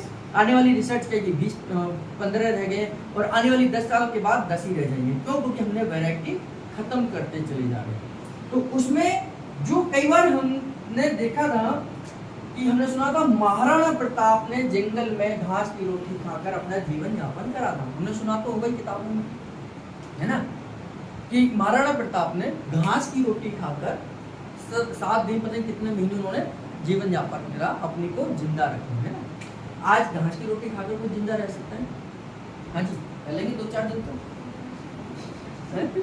घास की रोटी खाकर हम जिंदा नहीं रह सकते, उल्टा मरी जाएंगे और फूड पॉइजनिंग हो जाएगी और बेचैन हो जाएंगे। क्यों, क्योंकि आज हमारी इम्यूनिटी, हमारा पेट उतना वीक हो गया है कि हम कल्पना ही नहीं कर सकते कि हम घास की रोटी खाकर ही जिंदा रह सकते। तो अपेंडिक्स क्या है, एक अल्कलाइन है, जो कि अलग अलग वैरायटी, जब हम अल्कलाइन चीजें खाते थे तो उस समय पर अल्कलाइन के प्रोडक्ट को यहाँ पर कहीं ना कहीं इसका डाइजेशन में रोल था, कहीं पर उन अल्कलाइन चीजों को एब्जॉर्ब करने में, डाइजेस्ट करने में, उन एंजाइम्स को कंज्यूम करने में रोल होता था, उस समय पर इस अपेंडिक्स की भूमिका थी। लेकिन आज हमारा जो खाना, हमारा जो लाइफ स्टाइल है वो बदलती चली आ रही है, और इस अपेंडिक्स से धीरे धीरे निष्क्रिय होता जा रहा है। तो आज की डेट में अगर ये कोई भी वायरस या बैक्टीरिया यहाँ आता है, यहाँ पर कुछ कचरा अटक जाता है, तो धीरे धीरे यहाँ पर इन्फ्लामेशन, यानी कि यहाँ पर बीमारी पैदा हो जाती है। इसी इन्फ्लामेशन को, इसी सूजन को हम क्या कहते हैं, अपेंडिसाइटिस कहते हैं। और अपेंडिसाइटिस में डॉक्टर यही सलाह देते हैं कि इसको हम ऑपरेट करके, कट करके बाहर निकाल देते हैं, इससे आपको कोई नुकसान नहीं होगा। जबकि गुरुजी ने भी इस एरिया को हमारे अल्कलाइन का पॉइंट कहा है। आजकल अगर आप डायग्नोस्टिक चार्ट में देखेंगे तो यहाँ पर फ्लूइड का पॉइंट लिखा है। ये फ्लूइड का पॉइंट जो है वो अपेंडिक्स का ही एरिया है। यानी कि अगर हमें एसिड और अल्कलाइन को चेक करना है तो यहाँ पर हम क्लॉकवाइज कर यहाँ पर क्लॉकवाइज कर हम एसिड और अल्कलाइन को भी चेक कर सकते हैं। यहाँ पर अगर आपको दर्द है तो यानी कि अल्कलाइन बढ़ा हुआ है, यहाँ आपको दर्द है तो एसिड बढ़ा हुआ है, यानी कि हम यहाँ से भी एसिड और अल्कलाइन को चेक कर सकते हैं। क्योंकि ये हमारा अपेंडिक्स का एरिया क्या है, अल्कलाइन नेचर का है। ठीक है, अब खाना आगे बढ़ता है, किसकी तरफ जाता है, असेंडिंग कॉलोन की तरफ जाता है। असेंडिंग कॉलोन क्या है, ये हमारा लार्ज इंटेस्टाइन का सबसे पहला भाग आता है, मेन भाग। असेंडिंग कॉलोन में कुछ अच्छे बैक्टीरिया होते हैं। अच्छे बैक्टीरिया का मतलब कुछ ऐसे बैक्टीरिया होते हैं जो हमारे लिए काम करते हैं। हमारे लिए क्या काम करते हैं, तो असेंडिंग कॉलोन में कुछ मात्रा में फॉलिक एसिड, विटामिन के और कुछ मात्रा में विटामिन B12 यहाँ पर प्रोड्यूस होता है। मेन फॉलिक एसिड और थायराइड ये है, विटामिन के और कुछ मात्रा में विटामिन B12 भी यहाँ पर प्रोड्यूस होता है। लेकिन इसका मतलब ये नहीं कि हम इसी को ऊपर निर्भर रहेंगे। 100% अगर हमें जरूरत है तो उसमें केवल 5% ही बनेंगे, 90% तो हमें भोजन से ही लेने पड़ेंगे। तो यहाँ पर हमारे असेंडिंग कॉलोन में विटामिन के, फॉलिक एसिड और विटामिन B12 कुछ मात्रा में प्रोड्यूस होते हैं। मेन है फॉलिक एसिड और विटामिन के। अब यहाँ से मोशन धीरे धीरे आगे बढ़ता है और यहाँ से पानी को एब्जॉर्ब कर लिया जाता है हमारी लार्ज इंटेस्टाइन के थ्रू। यहाँ से पानी को एब्जॉर्ब कर लिया जाता है। यहाँ तक तो पानी या हमारा मोशन क्या है, बहुत लिक्विड फॉर्म में होता है क्योंकि ये अल्कलाइन है। यहाँ पर हमारा मोशन बहुत क्या है, लिक्विड फॉर्म में होता है। इसलिए हम जितना भी एरिया हम ये देखें तो ये अल्कलाइन एरिया कहलाएगा क्योंकि यहाँ पर पानी भरपूर है आपके मोशन के अंदर। इसलिए अगर हम देखें तो न्यूरोथेरेपी में इस एरिया को हम क्या कहते हैं, डिसएंट्री का पॉइंट कहते हैं। मतलब कल्पना कीजिए ये एरिया की मैं बात कर रहा हूँ, इसके ठीक पीछे मेरा एरिया, तो इस एरिया की तो हम डिसएंट्री को चेक करते हैं। डिसएंट्री का मतलब लूज मोशन है ना। तो लूज मोशन, पानी की कमी से तो लूज मोशन होंगे नहीं, पानी की अधिकता की वजह से होंगे, लूज हो रहे हैं। तो यहाँ पर हम इसको क्या बोलते हैं, डिसएंट्री का पॉइंट बोलते हैं। क्योंकि इतना सारा एरिया क्या है, ये अल्कलाइन का एरिया है। इसीलिए गुरुजी कहते हैं कि जब बॉडी के अंदर अल्कलाइन की मात्रा बढ़ेगी और जरूरत से ज्यादा बढ़ेगी तो हमारे राइट साइड के हिस्से में पेन आना शुरू हो जाता है ना। अब मोशन धीरे धीरे आगे बढ़ता है इस तरीके से ट्रांसवर्स कोलोन की तरफ। ट्रांसवर्स कोलोन से भी यहाँ से पानी है, कुछ मिनरल्स है, यहाँ पर एब्जॉर्ब हो जाती हैं। बहुत सारी चीजें नहीं एब्जॉर्ब होती, कुछ मिनरल्स और पानी ही एब्जॉर्ब होता है। और खाना आगे बढ़ता है फिर डिसेंडिंग कोलोन की तरफ। यानी खाना नहीं, अब वेस्ट प्रोडक्ट है, खाना तो यहीं तक था, अब तो ये वेस्ट प्रोडक्ट है। और हमारा यहाँ तक आते आते यानी कि यहाँ तक आते आते पानी इसमें से सोखा जा चुका होता है। धीरे धीरे ये लिक्विड है, ये सेमी लिक्विड है, ये सेमी लिक्विड है। और यहाँ से इस एरिया को हम क्या बोलते हैं, कॉन्स्टिपेशन का एरिया। कॉन्स्टिपेशन का एरिया इसलिए बोलते हैं क्योंकि यहाँ आते आते थोड़ा थोड़ा पानी की कमी होने लग जाती है। यानी कॉन्स्टिपेशन यहाँ से शुरू होना शुरू हो जाता है। कॉन्स्टिपेशन यहाँ से लेकर यहाँ तक कहीं भी कॉन्स्टिपेशन हो सकता है। तो ये हमारा डिसेंडिंग कॉलोन है। तो डिसेंडिंग कॉलोन में धीरे धीरे आकर पानी कम होता चला जाता है, पानी कम होता चला जाता है, पानी कम होता चला जाता है और मोशन आगे बढ़ता चला जाता है और ये पहुंचता है सिग्मॉइड कॉलोन के अंदर। सिग्मॉइड कॉलोन एक आखिरी पड़ाव होता है मोशन का और यहाँ पर आते आते हमारा मोशन टाइट होने लग जाता है, उसमें से पानी खत्म होने लग जाता है और यहाँ पर आकर एक कॉन्स्टिपेशन होने के सबसे ज्यादा चांसेस होते हैं। इसलिए सबसे ज्यादा कॉन्स्टिपेशन कहाँ हो सकता है, सिग्मॉइड कॉलोन में हो सकता है। सिग्मॉइड कॉलोन में सबसे ज्यादा कॉन्स्टिपेशन होने के चांसेस हैं और क्योंकि यहाँ पर पानी की कमी है, इसका नेचर क्या है, एसिडिक है। इसलिए यहाँ पर मैंने अल्कलाइन चेक करना बताया आपको, तो यहाँ हम क्या करेंगे, एसिड को डायग्नोज करेंगे। तो ये सिग्मॉइड कॉलोन है और ये क्या है, अपेंडिक्स का एरिया है। तो अपेंडिक्स का area alkaline, sigmoid colon acid. तो एसिड और अल्कलाइन को हम यहाँ से भी चेक कर सकते हैं। ठीक है, इसके बाद ये मोशन, अगर यहाँ से हमें कोई दिक्कत नहीं है तो मोशन आगे बढ़ता है और कहाँ पहुँचता है, वो रेक्टम के अंदर। रेक्टम के अंदर ये इकट्ठा होना शुरू हो जाता है। लगभग यहाँ तक की यात्रा करने में इसको 12 से 24 घंटे लग सकते हैं और रेक्टम में आकर धीरे धीरे मोशन इकट्ठा होने लग जाता है। रेक्टम एक थैलीनुमा शेप में होता है।